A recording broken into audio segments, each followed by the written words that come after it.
in really. Professor, at the outset, let me congratulate you for being conferred the first Rambriksh Benipuri Award 2009 in international category. Well, thank you. I mean, I really was very touched and very honored by it. I said, actually, in my acceptance speech that I really didn't know why I'd been given it, and I still really don't know why I was given it. But that doesn't mean that I'm not very honored. Thank you very much indeed. And thank you from all of us to having consented for this one-to-one conversation. At the outset, what is your first-hand feedback on the whole initiative of Indian Translation Association, that is the ITA, its gradual association with FIT, and persistent efforts of Mr. Ravi Kumar with ITA? Well, I think I'm start with the last, which is I've met a lot of people in my life, but he's one of the most dynamic I've ever come across. He's quite unbelievable and unstoppable. And I mean, the association wouldn't exist without him, I'm quite sure. As for the formation of the association, I mean, I just have to say not before time. I mean, this is something which translators and interpreters worldwide need in their individual countries. And in a country like India, I mean, you know, with all the languages and your growing international connections, I mean, things like the call centers and so forth, this should have happened before. But there are all kinds of reasons why these things don't happen before. And this meeting was a celebration of that and extremely impressive, and I've enjoyed myself a lot. Professor, referring to your yesterday's presentation under the topic motto for a translator, could you elaborate on this point? A motto for a translator. Well, what I was trying to do there was to say, if you take something like the doctors, they have in Britain, they have the General Medical Council, and what they say, their motto is, I haven't got it in front of me, but it's something like caring for patients and guiding doctors.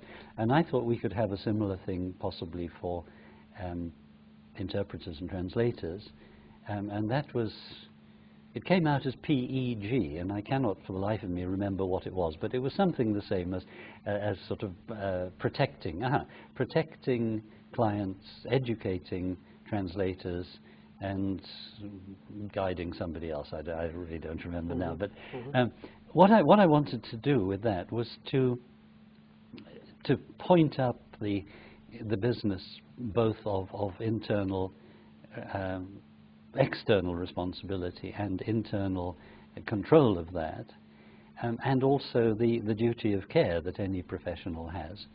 And I chose the doctors because I want us to say, would we be aiming too high, thinking of ourselves as doctors or as lawyers? Not because I had an answer to that, but because I wanted that to be the starting point of a debate. True. You see. Professor, your first-hand experience in India, your exchanges with so many language scientists, language experts, translators, interpreters, professors, learners, beginners of translation in India.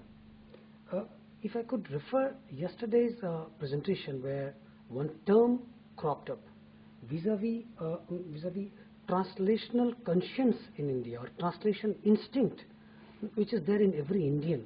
What is your take on that? I'm not sure. I'm not the right kind of scientist for that, but I'm not certain whether the word instinct is the one that ought to be used. You see, instinct suggests that this is somewhere in the genes, that you are born with a certain genetic makeup. And that, of course, raises the whole issue of nature and nurture. Are you by nature good with languages and therefore potentially good translators, interpreters, and language teachers? Or is it the way you've grown up and the way you've been educated and so forth? I mean, most educationalists would say that these things are always a mixture of both, that you have a certain aptitude for something and that can be developed, and the aptitude is inherent in you. And it comes out as a result of the way you grow up. Interesting work with identical twins who've been separated at birth, and they behave quite differently sometimes.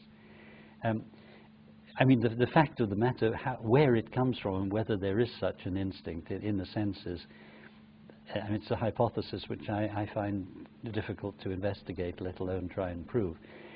But the fact of the matter is, and it may go back to a simple thing like the three-language formula, and way back to 1947, it may be just that you have all been forced to learn 3 languages and pick up several more as you go along. And the effect after 60 years of independence is that you have 2-3 generations of people who are bilingual, and nobody thinks anything of it. That's right. And I can't think of another country in the world where you have such a situation. So therefore, Professor, can this instinct, so may be called, could be taken as a backbone or a driving force later on for a good translator per se, or good interpreter per se? Well, I mean, bilingualism is a necessary but not a sufficient condition for being a translator or an interpreter or a language teacher. I mean, I'd like to have the 3 all linked together. These are all 3 interlinked but different language services. If you're not bilingual, if the society is not multilingual, then you have greater problems than if it is. But the society must realize it's multilingual. One of our problems in Britain is that although we're probably the most heterogeneous linguistic community in Europe, we think we're monolingual, which is a kind of bizarre situation, you know. But you know this is a monolingual society, and that is a help, yes. Yeah, I mean, it means you have a much bigger pool of people to draw on to train as professionals, certainly. Professor, coming back to a theme which is which we have been talking, and we wanted you to ask this question. I mean, being in Malaysia, your huge range of interaction and relation with people over there, I mean, specific to the South Asian communities, cross-cultural challenges facing those people, the colonial past still influencing their life, and hence how language domain has evolved out there till date. Well, I mean, the linguistic situation in Malaysia is quite extraordinary. First of all, Peninsular Malaysia is quite different from East Malaysia. East Malaysia is what we used to call Borneo, right? And it consists now of 2 Malaysian states, Sabah and Sarawak, and a 3rd state which they couldn't persuade to join the federation, and that's Brunei, because Brunei is one of the richest countries in the world, and they didn't want to see their money disappearing when they could keep it themselves. Sabah and Sarawak are far less developed industrial and commercially. And for that reason, I think a great deal more interesting, because the whole wildlife situation and so on is not totally spoilt. There's been a lot of damage done through indiscriminate logging and so forth. But there are dozens and dozens and dozens of tribes. I use the word ill-advisedly. I don't like the word, but anyway, groups, speech communities, who speak dozens and dozens of often quite unrelated languages, and ethnically they are very strange looking. I mean, they look quite. Some of them look quite Chinese, and they're not. They're much earlier than the Chinese, and because it's very mountainous, people live up in the mountains, and the only way to travel really is up and down the rivers. So it's the way. Linguistically, no, but in terms of the geography and communications, it's the way Peninsular Malaysia was 100 years ago. Now, Peninsular Malaysia is quite different. Peninsular Malaysia is much more heterogeneous. The majority community are the Malays, who are about 60% of the population. Next come the Chinese, who are about 30%, and the remainder are essentially almost all Indians. There are a few bits and pieces like me, you know, but mainly Indians. And the Indians are essentially South Indians, and of those, Tamils. We've got a few Punjabis, a few Sikhs, that is, but you know, it's predominantly Tamil. the three communities, I mean, there are state schools, national schools, but the three communities also have, well, the Malay schools are the national schools, Okay. right? But the Chinese community has both elementary and secondary schools, and the Indian community just has elementary schools teaching in Tamil. Linguistically, this means that although everybody speaks Malay, lots of people speak Chinese, and of that lots of different varieties, of course, though the schools teach in Mandarin, which is slightly odd for these people because they're all southerners. They speak Cantonese and Teochew and Hokkien and so on, which are very, very different. And that would be not as extreme as teaching people in Hindi and they speak Tamil at home.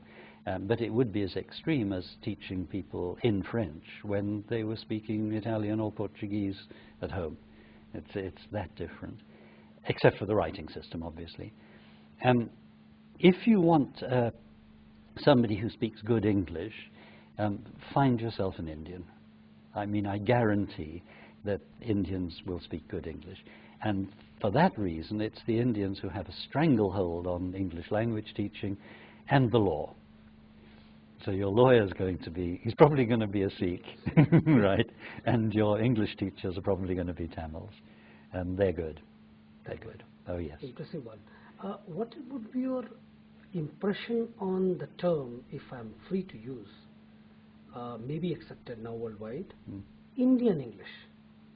How would you express your views on that? You have seen people talking. We have 32 states over here in India. Those states are individually, partially influenced by English, and there emerges various range of English. Can this be Indian English, or an Indian talking in English is Indian English? Well, it's obviously the second, but it could well be the first as well. This is the same as the argument about Dalit literature, and it's the same as the argument about black literature and about feminist literature. It's the same argument, which to my mind is a kind of semantic hair splitting, which I find rather uninteresting.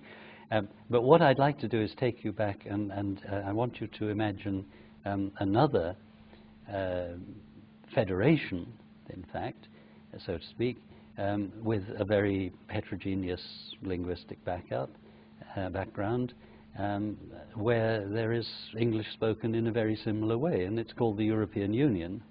Right. And I'd like to turn this round on you and say, can we talk about European English? And I think we probably can.